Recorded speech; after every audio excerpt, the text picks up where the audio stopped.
So real quick, I want to talk about Part 9 and the build idea that I was trying to come up with, which was a stun type of build. Now I was trying to use the black bear armor, which probably wasn't the best for what I was trying to get out of it. Now in Part 6, I go absolutely crazy with the black bear armor. I build around it. I'm sure some of you guys will change a few things and make it how you guys want it to be. But be sure to check out Part 6 if you're interested in the black bear armor. Just a lot of crazy things that you are able to do with it. But I do want to talk about this all defensive armor. Now, I've talked about this before in the past when this game first came out, and I've had my eye on this ever since I found out it was quote unquote a secret armor in the game. Now, when you look at the top left, it might not be everybody's favorite. You know, like you look at these stats, you're like, oh man, it doesn't have what I want out of it. But keep in mind, this build is specifically for a playstyle, and that is stunning groups of enemies, stunning a singular enemy. It's very good, okay? It just requires a little bit different of a playstyle. So the very first thing that I want to point out about this armor set is the waist and wrist armor. Now, when you read the description, it probably won't be super appealing to a lot of you guys. At least that's how I feel. But we're going to, well, not really ignore the description because I still think it's very good. So you have a luck chance to stagger and inflict stun damage to nearby enemies when damage is taken. So again, like I don't like to get hit in order for something to activate, but this is like a just in case measure. Like if we do get hit, this does pop up. Now we're able to do even more stun damage. But the primary thing that we're going to be looking at is the passive effect. So we get 50 stun damage inflicted, right? That's insane. You need to combine both the waist and wrist armor to get the full effect. I do recommend using both. You probably don't have to use the chest piece. I do recommend it though, because when you go to these amulets, right, you'll do more stun damage based off of your defense.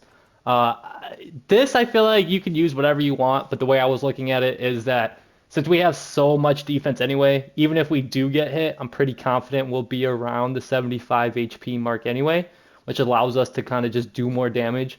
And then the bottom three, I have just more defense. Boon of Fury, I love the Fury Rage. I think it's probably my favorite in the entire game. Now, I have used all of them.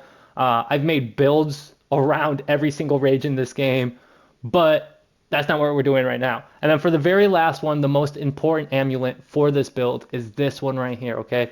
Hitting stunned enemies unleashes shockwaves and has a chance to grant a stack of increasing strength and stun damage.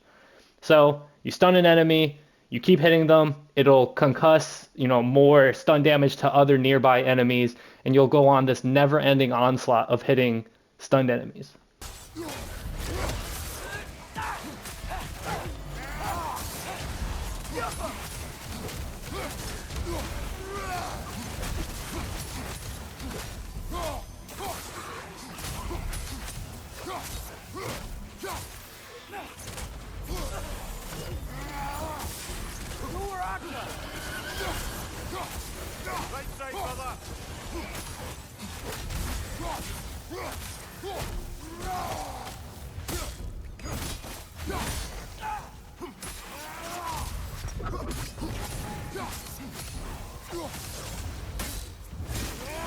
This is nice.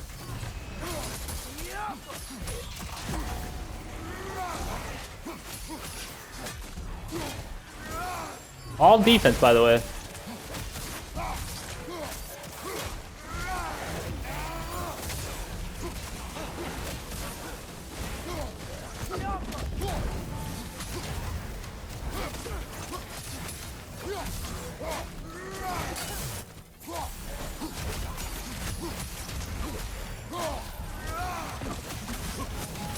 Dude, this is actually not bad at all, man.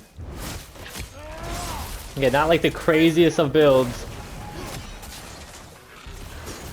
Get out of here with that.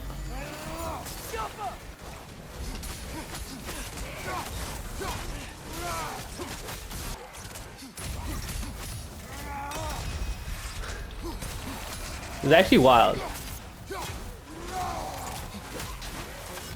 Now, of course, it's gonna be different when I'm fighting against other enemies in the game, but I promise you that this actually really isn't all too bad.